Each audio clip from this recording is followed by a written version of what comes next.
the money that you have now and how you think about money is going to always evolve.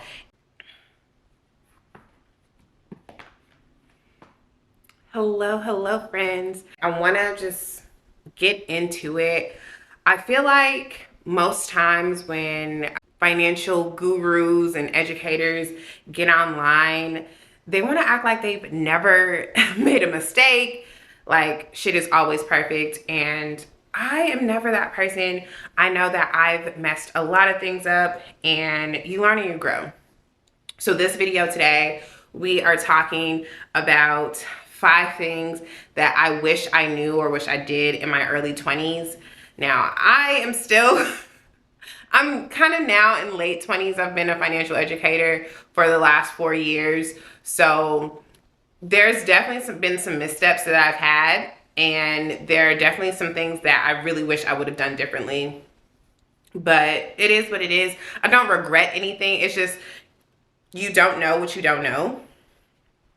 And I want to make sure that you do know. So if you are in your early 20s, you can do it. And if you're not in your early 20s, so what? If you're not doing it now, you can do it now. Well, some of these things on this list. So I'm excited. Let's roll it. If you're new here, hello, how are you? My name is Michael, aka The Bougie Budgeter, and I teach young professionals how to finance their best lives. So let's get into it. Number 1, I always say this, I really wish I would have applied to more scholarships. I really wish that I would have applied to more scholarships when I was in high school, but not even when I was in high school. I wish I would have done that. I guess that's not technically my early 20s, but when I was still in college, because you can still get scholarships even if you're a current student. So if you're a current student watching this, you can still apply to new scholarships. You can always get more scholarship money. I'm gonna tell you, one of my very best friends, she is literally one of the smartest people I've ever met in my life. And she used to make money while we were in college simply by applying to scholarships. She would apply to like 5 or 6 scholarships a day or a week. I don't really know what her schedule was, but she was getting $2,000, $3,000, $4,000 every month just from applying to scholarships. And I really wish that I was more diligent, that I understood the resources, and I wasn't just so fucking lazy. I was so lazy that and even now I'm starting to see those habits kind of pull back into me when it comes to applying for like grants and things like that. And I want to get away from that. But I really wish that when I was in college, I applied to more scholarships, because I don't regret what college I went to, or regret the $75,000 worth of student loans that I have. I regret that I did not work hard enough, or I regret how I paid for college, not for my college experience whatsoever. So some resources, because I don't want to just give you this list and not give you resources that I know now that can help you. So please make sure you check the show notes. I will have additional resources, but a really great resource is Scholly. It is Black founded, so I think that that's pretty dope. Scholly is a website, and there are a couple other creators that I really like that specialize in finding resources for scholarships for Black and brown students. So I want you to absolutely check that out. Number 2, I wish I understood how credit cards worked and minimum balances, minimum payments when I was first starting out, when I was in my early 20s. Because, oh my goodness. Victoria's Secret was the pitfall of me, of early 20s bougie. That was the pitfall for me, because that was my first credit card. I really didn't know how it worked, and I did not, and this is how I ruined my credit. And I'll do another video strictly of how Victoria's Secret ruined my credit score. But I ruined my credit score because I thought with a credit card, either I had to pay the entire thing off or not pay it at all. Like, minimum balance was just the worst thing. So I went like 3 months without paying my Victoria's Secret credit card because I assumed that if I didn't have all of the money, then I shouldn't pay any money. And that is not the way to do it. I didn't know how minimum payments worked. I didn't really know how credit cards worked. I didn't know how credit cards factored into a credit score. I started with a 750 credit score.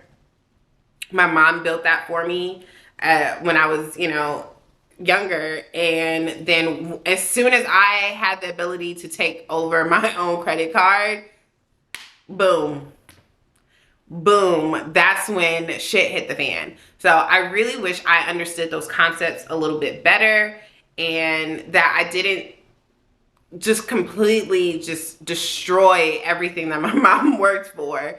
But it is what it is. Like, I don't have any regrets about it. I'm just pissed that it hasn't fallen off my credit score just yet. Like, that was when I was like 21. So like next year it falls off my credit score or my credit report. So I really wish that I didn't have those issues, or I wish I understood it a little bit better, because had I just paid the minimum balance, the $25 minimum balance, so what I owed $600, had I just paid the minimum balance, I would never have had a ding on my credit report or my credit history at all. Number 3, I wish I understood how to manage my 401k. I wish I understood what 401k rebalancing was, how to actually pick my assets, and how to really understand the full aspect of a 401k. Because I would have maximized it so hard, so much better. And not that I did not maximize it. I didn't start rebalancing my 401k until my 3rd year working. And I'm coming up to, I've actually been with my company much longer than I would have hoped. But I'm coming up to like 5 years with my company. I didn't start rebalancing and actually checking my 401k past just like what my contributions were until year 3. And year 3 is when I got a friend who was a financial advisor who helped me rebalance, helped me figure out what I needed to do for my 401k. So I really wish that I understood how to do that from jump. I wish I understood like not just going with the target date fund and how to choose my allocations. And if you're interested, I definitely do have a video that is all about my 401k success. I reached $50,000 in my 401k before I turned 25, which is pretty dope. And I'm glad that I did that. For the first 3 years that I had a 401k, I was not really active in understanding it. And I didn't really see it as an investment. I didn't really understand all of the things that I could do with a 401k. Number 4, kind of rolling in, still talking about investing. I really wish that I understood the different ways to invest, and not only thinking that stock market investing was the only type of investments that I could make.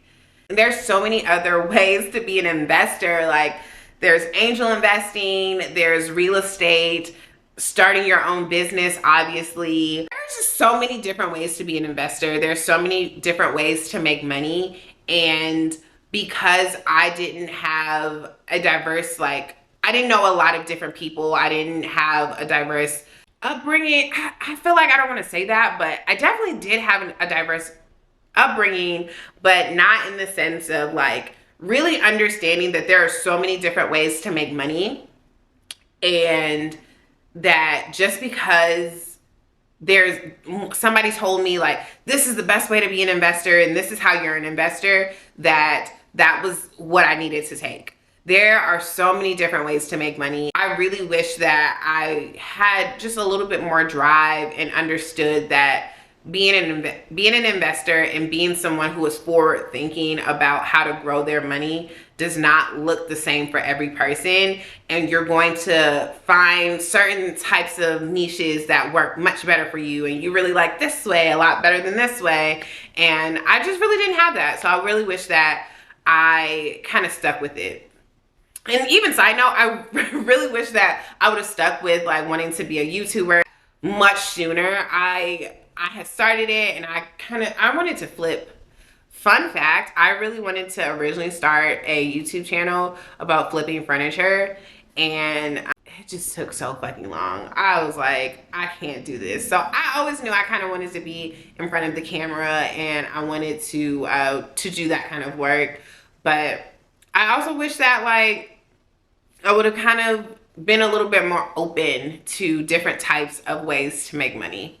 And number 5, the last one on this list, I wish that I knew how to create boundaries with my money. Oh my God, like that actually should be number 1.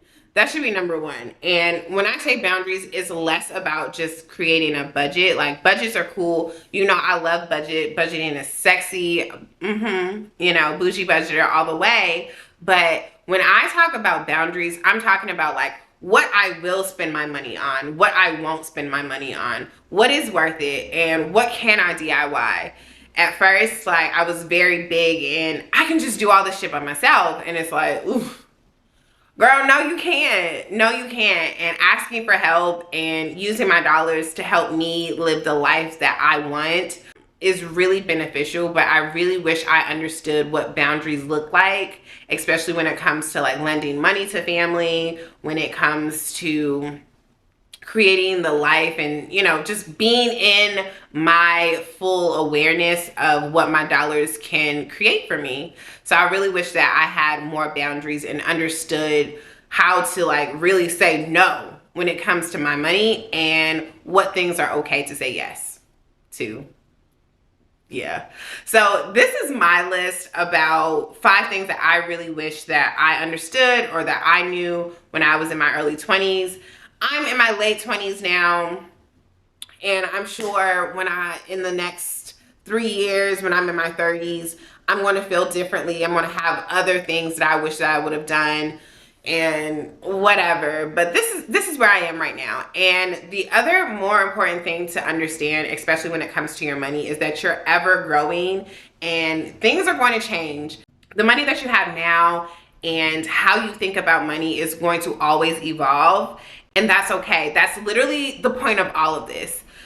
You're on whatever level you're on right now, but the point of life and the point of getting better with your finances is to continue to grow. And that's what I'm super excited for. I'm excited to continue to grow, continue to learn more, continue to fuck shit up. I'm excited to make more mistakes so I know what doesn't work. Like, do mistakes feel good? No, not really, but once you're in it, you know like how I'm never going to get back there again. And that's really all that I have for you.